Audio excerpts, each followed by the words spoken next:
This video is sponsored by Skillshare.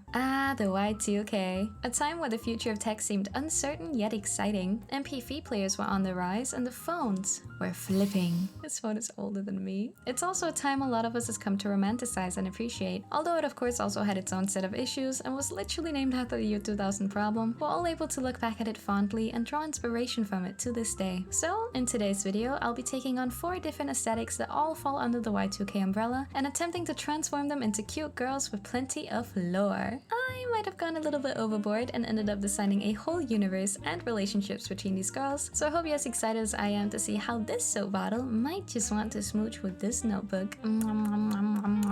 Let's get into it.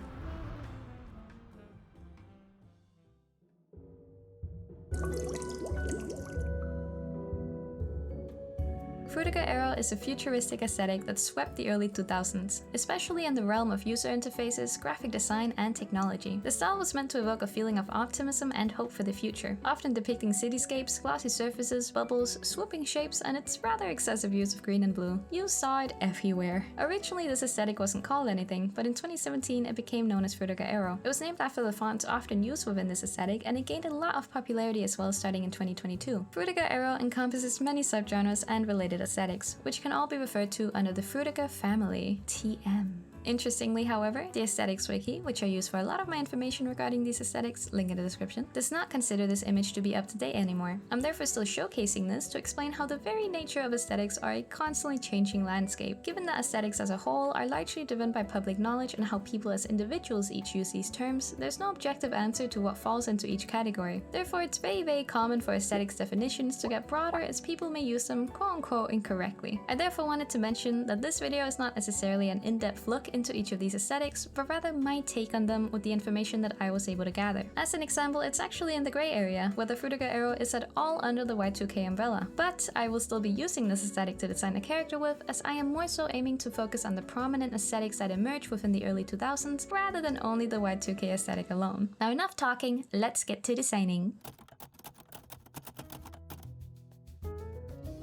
For this phase, I kept my drawings very loose and very rough. These sketches won't actually be used within the final illustration, but it's an important step in first figuring out what the character looks like. I therefore played around with some different ideas and designs, but I also knew that I was aiming for a robot-like character. This was to try and reflect the digital aspects of the Frutiger Aero aesthetic, as for how I mentioned earlier, it was often used within user interfaces and technology as a whole. To point to the aquatic elements also often portrayed within it, I gave her 2 ponytails, one on top of another, so that it could vaguely resemble a fish's tail from the side. This was probably one of my favorite aspects of her design. I should mention that some of the designs for these girls took multiple and many iterations to figure out, and others came to me quite quickly, meaning that the concept art phase for each of these girls is going to vary a lot in length. Now onto my illustration of her.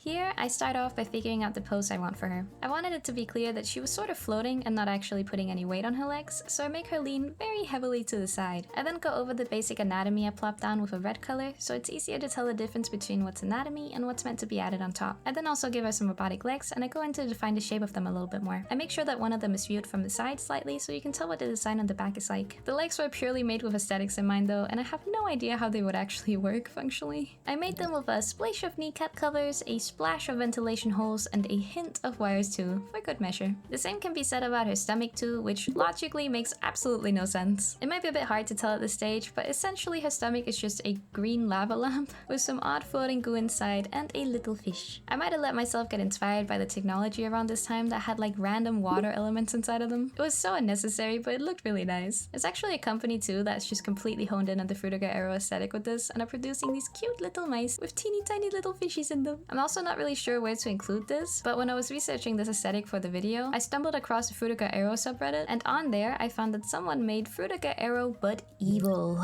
I can't not show this. Look at this atrocity. I love it. Thank you,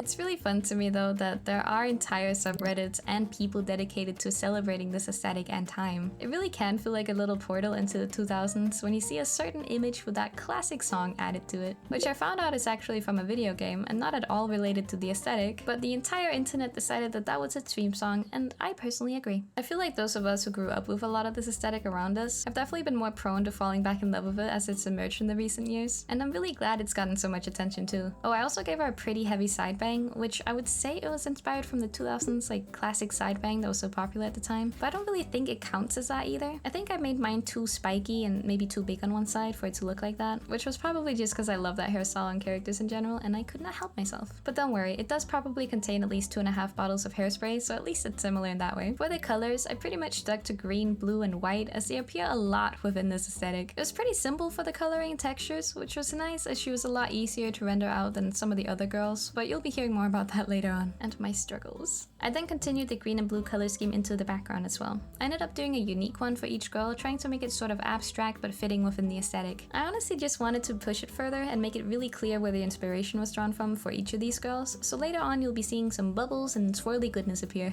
You might be thinking that this character is turning out to be rather impractical. You know, why is she floating? What's with the mask? And how is she even alive with that stomach? But don't worry, all of that is on purpose, because she is meant to be a virtual avatar. Ooh. Sorry everyone, she's not real. With both technology and web design being so prevalent within Frutiger Aero, I thought it would be a really fun twist to have this character be completely virtual. So she's not an AI or anything, she is being controlled by a real person within this universe, but this is how her sort of virtual persona looks like. So, what's this virtual avatar needed for then? My thinking is that these girls live in a very similar universe to ours, except it's a bit further ahead technology-wise. And one of the biggest technologies used daily by most people is something similar to a VR headset. Yes, I know that's similar to the Ready Player One movie, but I swear I had not actually seen that when I designed these girls and the universe. I have seen it since, but not before, okay? Shush. If you haven't seen that, basically people pop into these virtual worlds to communicate with each other. It's used both for fun with video games and socializing by watching stuff together, for example, kind of like VR chat, but in my universe it is also used in a corporate setting. Think of an advanced Zoom call basically. I'm imagining it's very common for especially smaller to medium-sized companies to use these methods instead of owning a dedicated building for their office or space. Their world is probably a bit overpopulated and it's become a lot cheaper to just hire people in a more freelancing-like way. Because of that, these virtual worlds are a great option for bringing these teams together still, and having at least a resemblance of a dedicated space for the company, even if it's just virtual. So, the company that actually produces these headsets and virtual worlds, which I'm just gonna go ahead and name Lumac.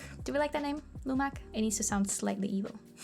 They are constantly trying to grow in revenue, sell more headsets, expand into different markets, and get more businesses to sign up to mainly their virtual products. Because of that, Lumac needs to appear professional but also new and innovative. Therefore, they make their own agents or employees have fun virtual avatars. They're all Frutiger Aero themed, so it's still corporate and professional, but they should also spark a sense of wonder and intrigue. Which means our main girl here, who I have named Eve, works under Lumac as a technical support. She basically pops into these virtual worlds whenever businesses are having tech-related problems or to give a sales pitch. This means I needed to write corporate into the very blood of this character. And also why I wanted to make her appear to be floating, as she technically has no weight or anything. I'm also thinking that maybe her lava lamp stomach starts rumbling or moving around a lot faster when she gets nervous or flustered. I just feel like that'd be cute. A very visual representation of I'm in a perfect utopia and I have a stomachache. I then gave her some screens floating around her to indicate that her job is both busy and contains a lot of communicating with others. And because I wasn't really sure of what to actually pop on these screens, I got my friend who knows how to code to type something out that should send you directly to a Rickroll if you run it.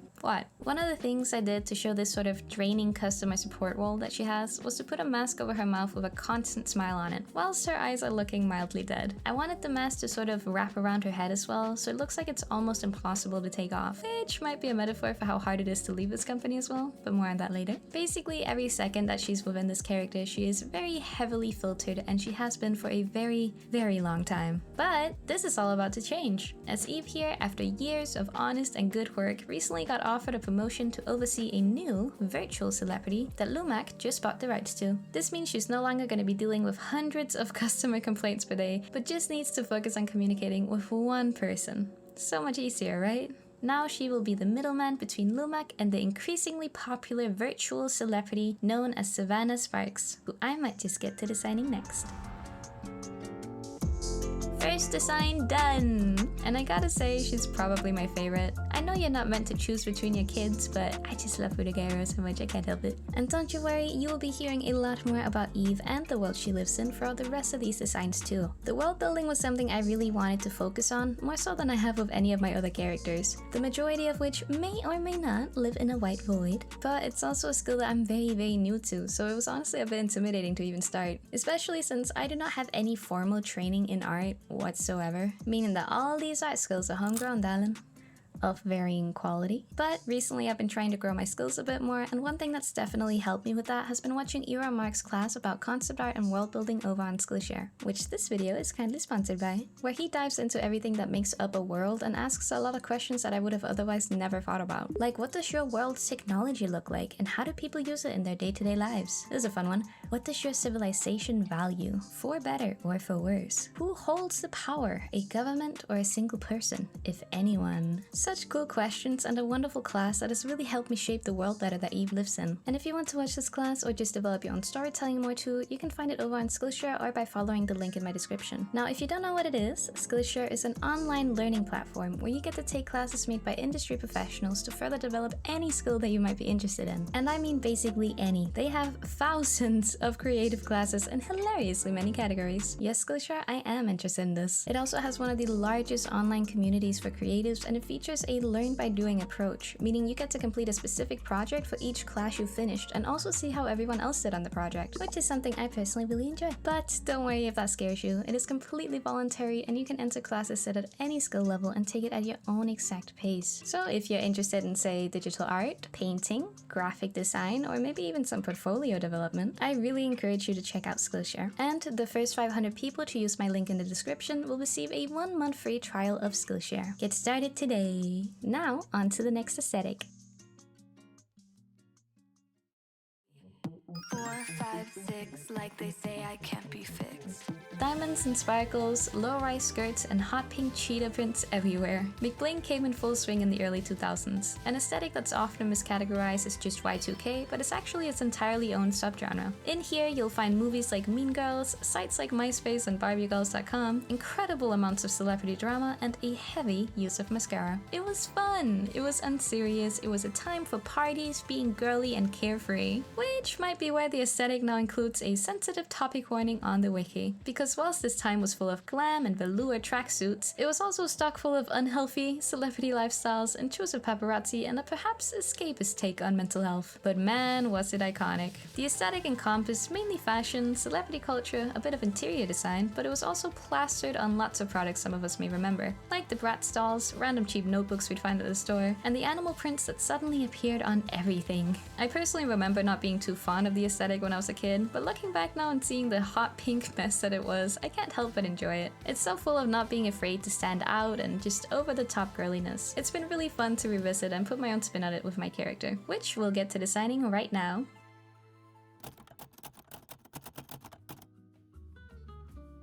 The concept art phase went quite smoothly for her. I had some main ideas laid out already that I wanted to try out, and it was just a matter of picking the parts I liked from each and combining it into her finished outfit. I do give her some cat ears and a tail, but I'll touch more on that design choice later on. It was pretty fun to play around with the patterns and animal prints I wanted to be included, and I might have ended up spending entirely too long designing her little bag. I just felt like accessories are a big part of this aesthetic too, so I wanted to give each detail the time and effort it deserved. It's kind of funny looking back at how quick the concept came to me versus how long I ended up spending on the drawing and tweaking the final illustration. Let's get into it, shall we? This V-paint is probably gonna be a lot more sped up than the previous one, which is because I can't even lie, it took me ages to finish this. I just kept on not quite being happy with it and tweaking things 100 more times because of it. Even with the pose, I did multiple renditions, and I think I just had a really clear image in my head of how I wanted it to turn out, and then not being completely able to capture it properly. This artwork is also like a year old, so now that I'm looking back at it, I can see a lot of the areas that were hard for me to draw out then and why. I am mildly cringing at the attempts at anatomy here, here, but it's alright. It just means I've improved. But I do like the final illustration, even if there's some things I changed now. You don't get to see it yet though, you gotta see me draw it out first. For the pose, I wanted something very specific. I kinda wanted it to look like she could be on a poster, and also is often, but I didn't want it to look like she's a model necessarily, or on the front cover of like a Western celebrity magazine. So instead, I ended up taking inspiration from very exaggerated anime-like poses, specifically from Vocaloid, in which it's very common to twist and bend the characters into rather uncomfortable looking poses for the sake of the composition and being eye-catchy. Something that might not really stand out that much virtually, but if done in real life would probably feel either very forced or like an awkward siblings pose from a 90s photo shoot. In other words, I wanted her pose to make it clear of what she is. A virtual celebrity. Just like the previous girl, Savannah here also exists in the realm of virtual worlds. She's therefore a 3D model, piloted by someone wearing a VR headset-like device. But I will be touching more on the lore of her later, and maybe even who's piloting her, and instead focus on her design for now. Given that she's virtual, it means that her design isn't constricted by much. Comfort, convenience, and realism all basically take a backseat. That means she's never gonna have to wear a jacket from being cold, and if you ever see her in one, it's probably because it's a brand deal. Basically, every part of her design is chosen specifically to further push her appeal and nothing else. And that's something I really wanted to come across within my drawing. With that, I also wanted to give her a body type which fell into the very conventionally attractive look for the early 2000s. Made popular mostly by Paris Hilton, it was very skinny. It's really interesting how these beauty standards change more over time. For example, way back in the day, having more fat on you was seen as much more attractive, as it told others that you had excess wealth and access to food. Similarly, in a lot of places within East Asia, having paler skin was/is often seen as more attractive, as it would indicate that a person had a high social status and didn't have to work outdoors. Whereas in the Western culture, having a quote tan is oftentimes preferred, as a lot of jobs are working inside now. That means most people would have to go out of their way to go get a tan. From what I can tell, beauty standards are oftentimes just whatever is the hardest current thing to achieve, mixed with history, culture, and media of course. If you're feeling insecure about the way you look, remember that somewhere in the world, or maybe even in the future, your looks might be the beauty standard, and feeling comfortable within yourself is really all that matters. Back to Savannah though. Naturally, I had to give her a low-rise something, so I ended up going for a miniskirt, since I imagine this character has slowly over time been made to be more and more revealing. Plus it looks cute. I did my best to add a plaid material to it, as I must squeeze pattern into every corner that I can with her. Next up, I gave her some huge furry leg warmers, since this era could not get enough of the fluff. I also gave her a matching hoodie to sort of point to the hot pink matching tracksuits or sets people would often wear within this time. Underneath that, I gave her a layered white tube top and a cheetah printed bra. Again,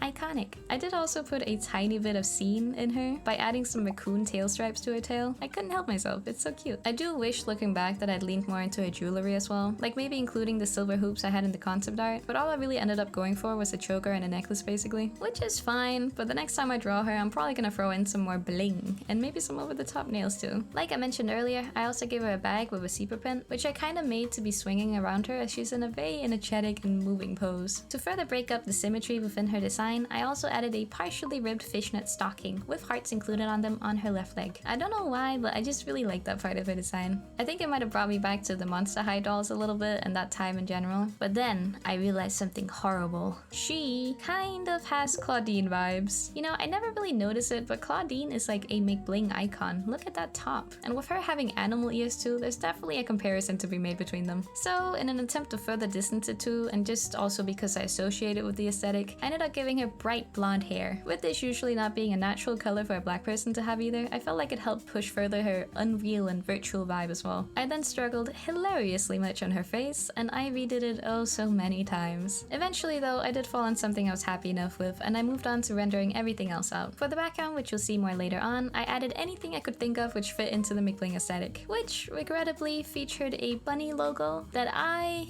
in my naive mind, had seen slapped all over this aesthetic and within my reference pictures, and I thought, sure, I'll add that in, but change it up slightly. Little did I know that this logo was in fact for an adult magazine titled Playboy. I don't know how I wasn't aware of this information, okay? My friend kindly let me know when I showed it to her, but at that point, it was too late.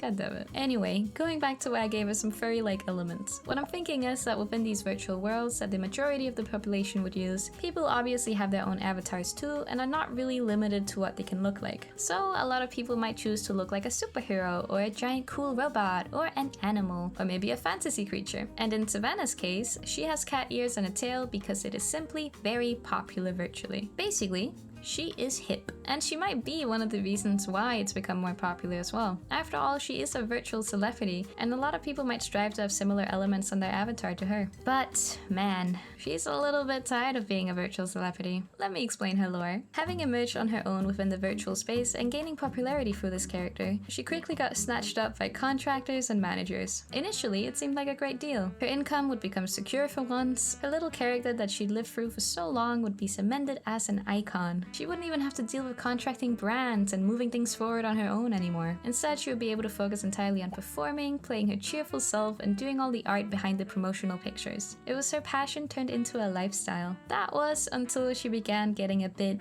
overworked. She realized a bit too late that she didn't have any say in how many brand deals and promotions were being done, and with a lot of the editorial, writing, and marketing work still somehow being her responsibility, even though there was a quote whole team behind her, she started growing a bit of resentment. Especially with how her income did not increase when her brand definitely did, and how they just kept on pushing for a more and more appealing character. It was getting a bit ridiculous. I mean, she used to be all about fashion and being yourself, and now there's barely any clothes on the model. It's definitely been a shell of what she started out as, and for a while now too. The state of her brand seemed far from what she originally imagined, and her newfound dream of merging it with another passion of hers too seemed really far away. It wasn't her anymore, and she was getting really tired of being treated as a cash cow essentially. Plus, now the company that bought her out initially was just sold entirely to Lumac. With just 1 year left on her contract, she's trying to push through, but the new management doesn't really seem to know what they're doing either. The main contact she has is an agent called Eve, and she swears she's an actual robot. Her only language is clearly corporate speech. Like, she seems to care beneath it all, and maybe she's overworked too, but like, she doesn't have any power to actually help the situation. I guess they're similar in that way. In the beginning, Savannah resents and throws a lot of shade towards Eve as well, but every once in a while, she's also begun making a sarcastic or rude joke towards Lumac.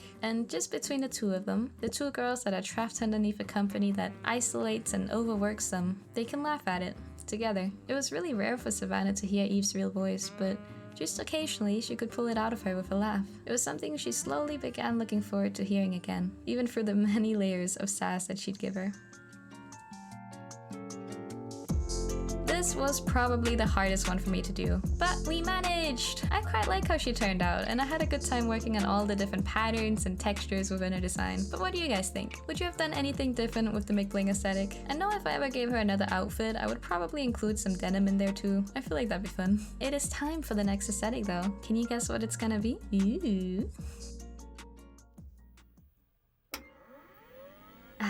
You hear that hard drive working away, the faint smell of coffee from the kitchen, and a dove in the background that we all thought was an owl. You look past the plushies on your bed and through the slightly translucent, sparkly curtains that are failing to hide yet another beautifully sunny day. That's right, it's Kidcore, or Nostalgiacore. They're very similar. Some might say, well, I feel nostalgia for all of these aesthetics, so what's the difference? Good question. There's a disclaimer at the top of the wiki page asking the exact same. It makes sense that these aesthetics were named and titled by a certain generation, and that with time the titles might be a bit misleading. What I feel is nostalgic and what is my kid-like experience might not be similar to what a newer generation would. So let me make it clear. I'll be using my own nostalgia from growing up in the early 2000s and 2010s to draw inspiration from, as well as Kidcore's general focus on bright colors, toys, stickers, and embracing a childlike wonder, whilst also having a vague feeling of grayness, something that haunts most of these images, giving them a eerie sort of feel, like it really is just all in the past. Which might be from the general camera quality of the time, or because no one knew how to turn the bloody flash off. It's not that hard to get a nice photo. This is definitely one of those aesthetics that are harder for me to describe and sort of a you had to be there type. But in general, it's stock full of toys from the early 2000s, running outside, and that weird multicolored cloth in gym class that no one knew how to play with. Let's see if I can make a character from this.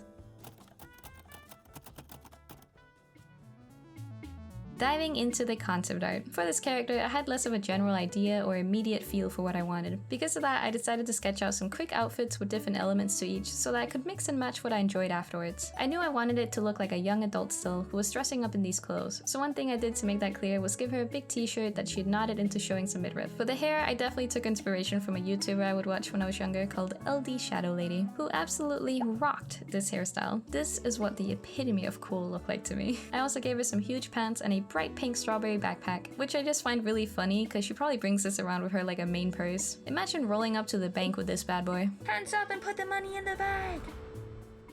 Moving into her final illustration, and you already know I gotta touch on the pose first. I sort of went back again to the LD Shadow Lady inspiration, and I remembered this hand pose she had in her profile picture for a while, which was a decently popular pose for, let's say, the less popular kids. It's the kitty pose. I don't know if it actually has an official name, but that's what I'm calling it. Like we're showing off our non-existent claws. Very cool. I therefore put up her hands, showing them from the side more so that her silhouette could be clear. I also made her stance be a bit more spread apart, as I imagine she's either posing in the mirror or kind of just wobbles around a lot awkwardly. I kind of wanted to give her Mabel Pines vibes. I love it so much. I put in a pretty decent amount of effort into the anatomy considering how much of it got covered up in the end, but it did help me figure out how the cloth would wrap around her properly. I really didn't want to struggle as much as I did for Savannah's drawing. In an attempt to make her nerdy look shine through, I also popped her into 2 shirts, which with all my love and appreciation for the look, did give me Sheldon vibes. What a glorious man. For her facial features, I gave her some decently thick eyebrows, along with putting some eye bags under her eyes as she is one tired gal. I also added some drawn on whiskers that she's definitely done herself on her cheeks. And I had her sticking out her tongue for fun. I gotta say that the heavy side bang was a lot of fun to draw as well, and I was definitely self-indulging here again. I had to make her hair bright purple too, partially because it was a very popular dyed hair color at the time, I feel like, and then also because I would have killed to have that color when I was younger. Listen, some kids like dinosaurs, some kids like princesses or horseback riding. I liked purple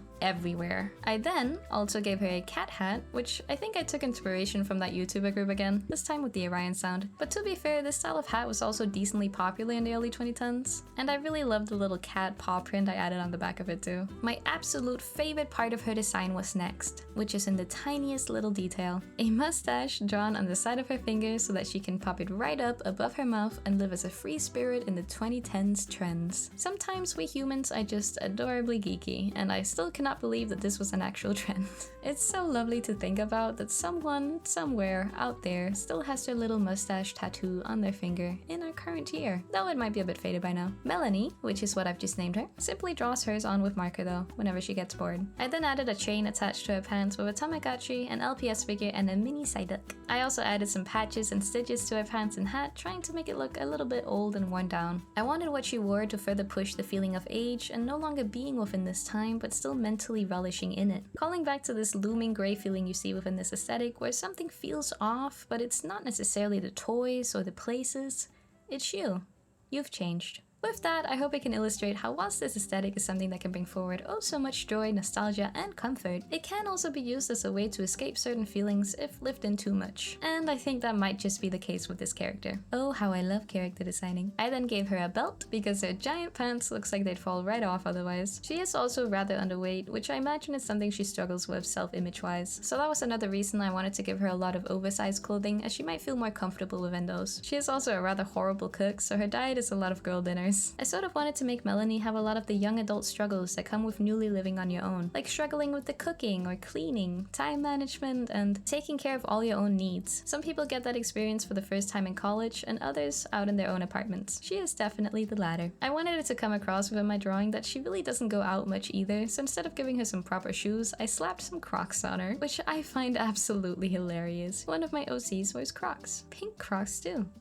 Nice. In case it wasn't obvious by now, this character is actually not another virtual one, like the previous two were. She is in fact a real person living out in the mildly overpopulated world that is half owned by Lumac. She actually even lives in a Lumac-owned building, a skyrise with teeny tiny apartments for employees, meaning she lives very high up, alone, and far away from the real world beneath her. But that's okay, she's got a virtual one to attend. That's right, Melanie here, you've met before, as she works for Lumac as a technical supports person. She's one of the many agents Lumac employs to help their ever-increasing virtual worlds, and her virtual reality avatar is named Eve. That's a callback, baby. Given that in contrast to the other two, she is meant to be real, I had to consider a lot more of the practical design choices. Like how I wanted her outfit to look more like an indoors one, how most of the things she owns is probably bought off of an eBay-like site and should therefore look a little bit secondhand, and ask the question of why she might feel the need to express herself so vividly within her own physical appearance. So let's get into the lore, why don't we? Having already worked at Lumac for a long time, time means that she started when she was a kid. It wasn't called anything other than internships and learning opportunities, of course, but it was her parents that pushed her into it, as they were already neck-deep within the Lumac ecosystems themselves, much like the rest of the city they lived in was. It wasn't horrible, but it was very corporate. It didn't leave much time to just be a kid, and most of what she learned in school included working for this company, so the thought of leaving it didn't really cross her mind. It really didn't help that her home life wasn't great either though, as her parents were very controlling if they even paid attention to her. Maybe that's why she moved out the second she turned 18. She managed to get her own tiny little apartment, and in there she slowly began figuring out who she was. She started filling it to the brim with toys, collectibles, and other cute things. She also dyed her hair too, and she began wearing the clothes that she wished she could have when she was younger. It was sort of a soft way to rebel against the system and the parents who took most of her childhood experiences away. The independence was definitely freeing, yet she was still stuck working under Lumac. She was still being overworked and basically isolated up in the clouds. She did feel lonely too, though she didn't really want to admit it. There wasn't much free time to be had for friends, and when you've had your customer service voice on for years, how do you even begin taking it off? Virtual pets and an occasional multiplayer game felt like all she could handle right now, socially. But maybe she'd have more free time with her new promotion, and less stress, since she would only be dealing with one person instead of doing soul-crushing customer service. It's just that one person was a bit different than most she'd ever talked to. She was very direct, and she did not use Lumac-friendly terms. Her model was very revealing, and she definitely didn't have any Lumac schooling, so working with her could be a bit difficult. Usually she would say her opinion straight out too, not in a harsh way, but without much sugarcoating. It was kind of nice though, since she would speak up for the both of them when they were being overworked and swamped with deadlines. That was sort of the first time someone had stood up for Melanie too, even if no changes were actually made from it. And occasionally, when they spoke together,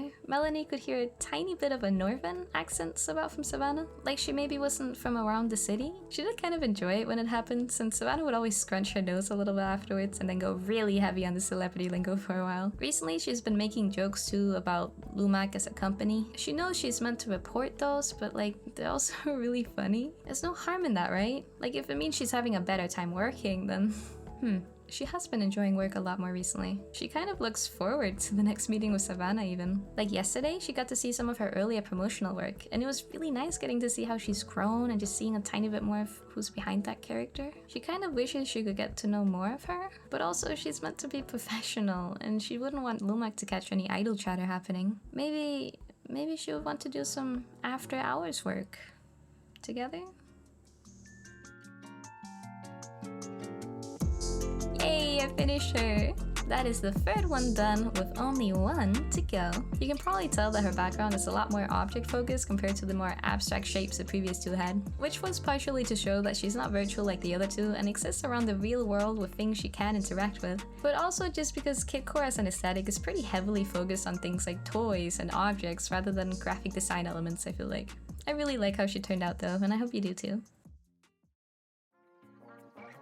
Skeuomorphism is not just an aesthetic, but also a design concept. It's most often seen within software UI, where it's replicating its real-life counterpart even if the design is functionally unnecessary. Think of the usual save icon being an image of a floppy disk, or a virtual slot machine still having a lever. Whilst it no longer serves a function, it does serve familiarity, and can leave the user better understanding of what something does purely based off of its appearance. This was especially seen in the early 2000s, as companies were introducing the general public to new technologies like smartphones, in which apps needed to be easily understood and quickly be picked up. Which brings me to the aesthetic of skeuomorphism, or what I will be specifically focusing on, the delicious 2000s app icons. We all remember them, the wood grains, the old retro tech, the heavy use of shading, and if they had a smell, it would most certainly be coffee. They were iconic, and the reason we saw them as such may just be because they didn't stick around for very long. Given that the public quickly became familiar with these new technologies, it was suddenly no longer needed to use such a heavy amount of skeuomorphism. Instead, companies opted for cleaner, flatter, and more professional looking icons, as that became the new trend in the 2010s. Alas, they were a brief part of smartphones' history, but once again, one that we all remember fondly. Unless you hated how they looked, in which case the no taste corner is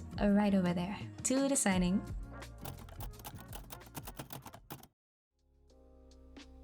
This concept art is gonna go by super fast because I actually forgot to record most of it. I got too excited drawing her out, so I forgot to press record, but I also did start off drawing my ideas out traditionally, so it didn't really leave that much content for this time-lapse in the end either. And as you can see, I pretty much had her outfit down immediately. It was just a matter of finding some shapes here and there and then figuring out the colors. But I'll touch more on that later. For now, let's head into the final illustration of the final character.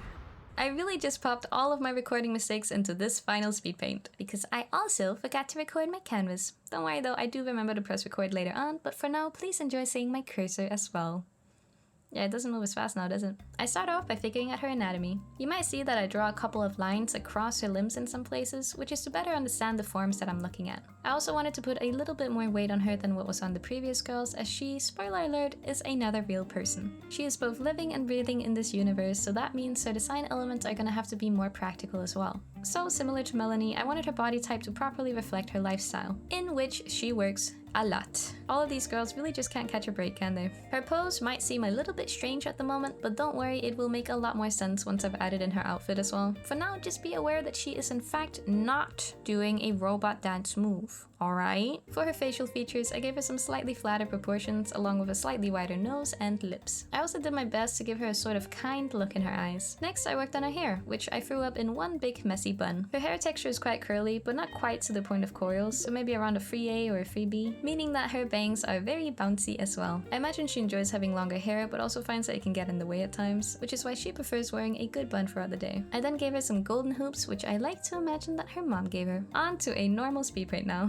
Here I start working on the clothes. Now you might have sprung out of your chairs at this point and yelled, "Cozy! How in the world does this resemble the app icons or Skeuomorphism at all?" And shush shush, little ones, I'll explain. Given that Skeuomorphism as a whole includes considerably less fashion-like elements than the previous aesthetics I've tackled, I had to come up with my own ideas and ways to incorporate its concept within the design. As most of the other aesthetics had noticeable color schemes or at least consistent themes, this one stands out a bit. Skeuomorphism, and therefore also the 2000's app icons, could technically be anything, as long as it takes the design elements from something old and needlessly includes it into a new version of said thing, it would be Skeuomorphism. Therefore, in an attempt to narrow it down and still showcase the aesthetic visually within my design, I focus on including old, retro, or vintage-like clothes within an outfit that is still styled in a noticeably modern way. Some elements like the skirts or tights might be entirely new, but she still does include her needlessly old bag, watch, jacket, hoops, corset, and maybe even glasses, if she could find some that had her prescription. The biggest consistent-ish theme I was able to notice within these app icons, however, was a heavy use of wood grains. I therefore included a lot of brown tones within her outfit, as I couldn't exactly just slap a plank on her somewhere. The reason our girl here, who I've named Olivia, even owns these old and vintage pieces is because she is a big antiques collector. In her free time, she really enjoys hunting down every thrift store that she can find to buy, preserve, and learn about whatever 100-year-old object that might just have ended up there. Her own place is therefore stock full of needlessly old things, and she enjoys using them in whatever way she can. As an example, she uses a broken 1800s lantern to house a plant, the pot she uses to make her coffee in the morning is probably 100 years old, and her records collection is becoming a bit of a problem storage-wise. Basically, if she was in our universe, she would be the #1 watcher of Antiques Road Trip. I just googled it, and they have over 40 seasons of this show? I also wanted to point to the iconic mobile games that came out around the early 2000s and 2010s as well, so I thought it would be a fun idea to have her living on top of an arcade. This means her dad, who runs the arcade, has claimed the lower floor of their house and she has the top half all to herself, being able to sneak down for a classic game whenever she wants. Going back again to the practical parts of her design though, I also wanted to include some mainly warmer looking clothes, as I'm thinking Olivia lives higher up in the north. That, and she is also the type of person who enjoys going out a lot more, meaning that jackets and boots were needed within her design. For Olivia, it's almost like a therapy to escape the house and her workstation, and instead walk around her area's thrift stores, museums, and nature. Even if she can't do it as much as she'd like, as her virtual job keeps her very busy. Oh, did I mention that she works as an anonymous virtual celebrity going by no other name than Savannah Sparks? You might have guessed it, but this is what the person behind Savannah looks like. It is quite a contrast to her avatar, so let me explain how we got here. It's lore time. Olivia was a little kid when her mom passed, leaving just her and her dad to themselves. And unfortunately, her dad was kept very busy trying to run the arcade, as it was far from a profitable business anymore. It's less so kids that would show up to play old arcade games, and more so the occasional grown-ups looking to reminisce. Because of that, Olivia spent a lot of her youth entertaining herself. She lived in the outskirts, so there wasn't awfully many other kids around to play with, meaning that when she got gifted her very own computer at the age of 10, she was overjoyed. Her time was always spent either at school or back home on her computer. She would chat with friends, make characters, and just have fun. She quickly grew accustomed to the online space, and within not long, it came to be her escape. With a a strained relationship to her dad and their financial situation being stressful even as a kid, she would envelop herself in the virtual world and her avatars. She liked putting pink dresses on her models since that used to be her mom's favorite color, and slowly over time that grew to be her brand. During her late teens, she grew popular within the virtual space, and suddenly things became exciting. There were monetary opportunities even, and maybe she would be able to help out her dad as well if she grew her brand a bit more. In the midst of all the excitement, she ended up signing for an opportunity that maybe she shouldn't have, and after some years of being overworked,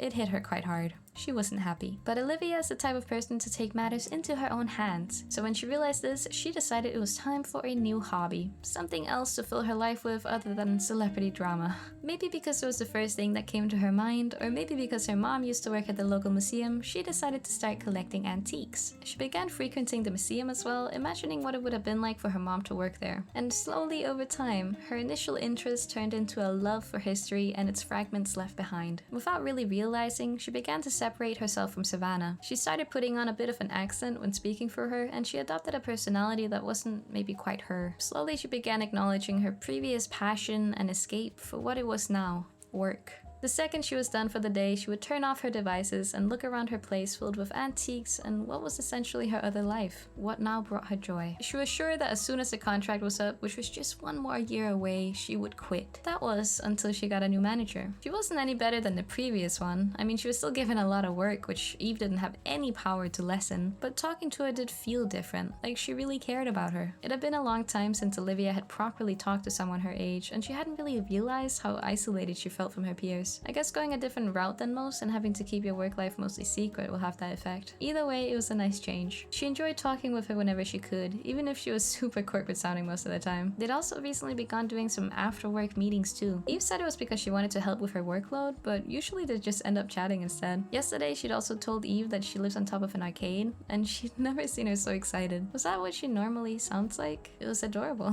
Slowly, Olivia started once again dreading turning her computer off, and she realized that a certain feeling had remained across both sides of her life. Eve was making her heart beat a little bit faster.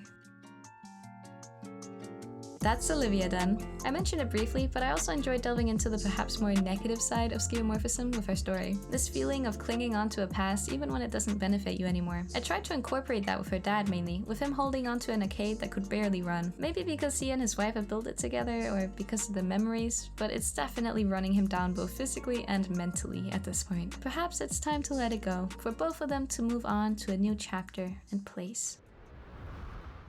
And with that, all of the Y2K girls are done. We've got Eve/Melanie and Savannah/Olivia. I had so much fun making both a physical and virtual design for these two girls, and imagining how the layers of their relationship and unique situations would affect them. They're both definitely soon arriving at a turning point in their lives, where they could choose to continue on as they have, or they might just inspire each other enough to make a new choice for what they want to do with their lives. Would they end up moving? Switching jobs? Would they maybe try and revamp Savannah and Eve into a new project? Or would they even get together in the end? It's hard to say what'll happen. And if you guys have your own theories or headcanons for what you want to happen next to Melanie and Olivia, then please write them down in the comments. I would absolutely love to read all of your guys' ideas and stories. It would bring me so much joy. But that's about all the art I have to show you for this video. But don't worry, I have more videos on my channel and in the works for you guys to enjoy. Please go check them out if you haven't already. I really appreciate those of you who watched all the way until the end. This was a big project of mine, and I did start working on it about a year ago, so I'm so excited to finally have been able to share it with you guys. Now, if you would excuse me, I am gonna go play the re-release of My Sims. Cozy out.